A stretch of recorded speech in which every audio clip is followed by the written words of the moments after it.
I'll be discussing about cancers in females especially, which are the leading cause of death amongst our grandmothers, mothers and even young girls में भी अगर आजकल देखा जाए तो it is very common. Specially talking about gynaec cancers जैसे कि uterus का कैंसर हो गया, सर्वाइकल कैंसर जो कि माउथ ऑफ यूट्रस होता है, ovarian cancer and breast cancer. We are very hesitant in discussing about the symptoms with a doctor. So what we need to do is we need to consult our gynecologist, our cancer specialist as early as possible for these symptoms. With the new era of technology and preventive tests available in the market like pap smear, HPV DNA, then colposcopies, then we have the mammography, ultrasound, CT scan, MRI. It is very easy to detect these cancers at early stage. Patients आते हैं when it has already progressed to an advanced stage. At that stage we have limited treatment modalities available to us.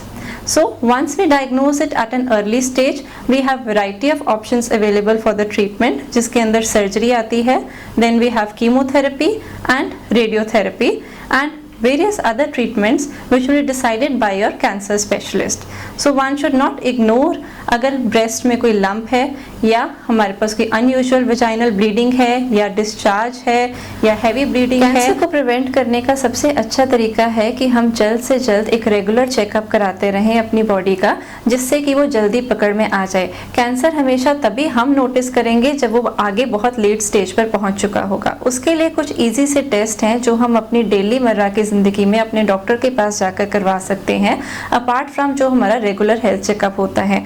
और आजकल तो बहुत सारे health checkups में भी ये टेस्ट मैंडेटरी कर दिए गए हैं.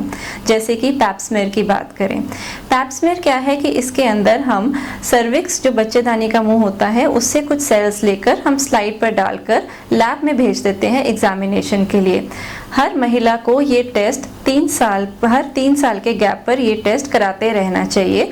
इसमें अगर पिछले टेस्ट नॉर्मल भी हैं तो भी बहुत ज़रूरी है कि हम हर 3 साल पर ये टेस्ट कराते रहें, क्योंकि जो चेंजेस आते हैं वो बहुत माइक्रोस्कोपिक लेवल पर आते हैं और ये चेंजेस जो हैं हमें बहुत 3 साल काफ़ी टाइम होता है दोबारा से कुछ चेंजेस आने के लिए. तो इसलिए हर 3 साल पर ये टेस्ट कराना अनिवार्य है.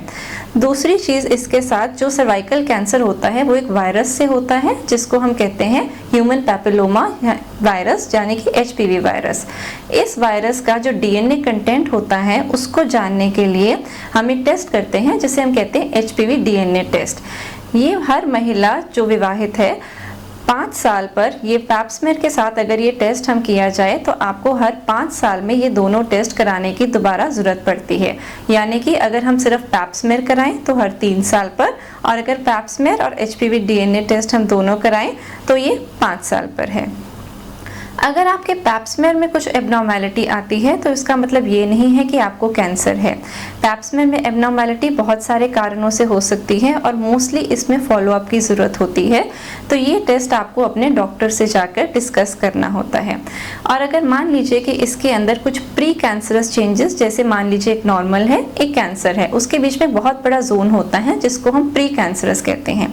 अगर ऐसा कुछ प्री कैंसरस लीजन आती है तो वो बहुत जल्दी पकड़ में आ जाती है और उसका इलाज उसी समय हो जाता है. और अगर 1% अगर उसके अंदर कैंसर आ भी जाता है तो ये मान के चलिए कि ये अर्ली स्टेज का कैंसर है और वो जल्दी पकड़ा गया है और आपका इलाज उस तरह अच्छा हो सकेगा और आपको सबसे अच्छे रिजल्ट मिलेंगे. दूसरी चीज़ है इसके अंदर जो है HPV वैक्सीन, जो सर्वाइकल कैंसर प्रिवेंट करने के लिए है. गाइडलाइंस के हिसाब से ये जो वैक्सीन है आजकल इम्यूनाइजेशन शेड्यूल में शामिल कर दी गई है और हम कहते हैं 11 से 12 साल की जो बच्चियां हैं उनके अंदर ये वैक्सीन आजकल इम्यूनाइजेशन शेड्यूल के अंडर लगाई जा रही है. इंडियन रिकमेंडेशंस के हिसाब से ये वैक्सीन महिलाओं को 45 साल की उम्र तक दी जा सकती है. इसके अलावा हमारे पास ब्रेस्ट कैंसर के लिए अगर हम बात करें तो मैमोग्राफी है. अगर आपकी उम्र 45 वर्ष से ऊपर है तो आपको हर 2 साल में मैमोग्राफी करानी चाहिए.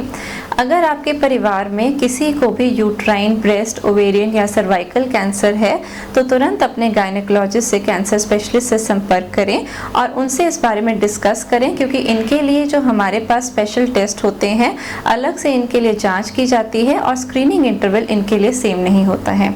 इसी तरह अगर आपको कोई किडनी ट्रांसप्लांट या ऐसी कुछ भी ऑपरेशन हुआ है तो उन पेशेंट्स के लिए भी हमारे हमारे पास ये स्क्रीनिंग इंटरवल को कम करना होता है।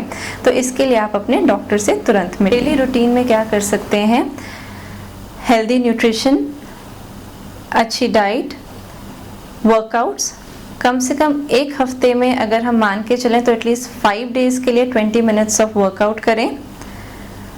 स्मोकिंग, अल्कोहल को अवॉइड करें जितना कर सकते हैं। रेगुलर हेल्थ चेकअप्स के लिए जाएं। I think this is the best way to deal with it. Stay happy, be healthy.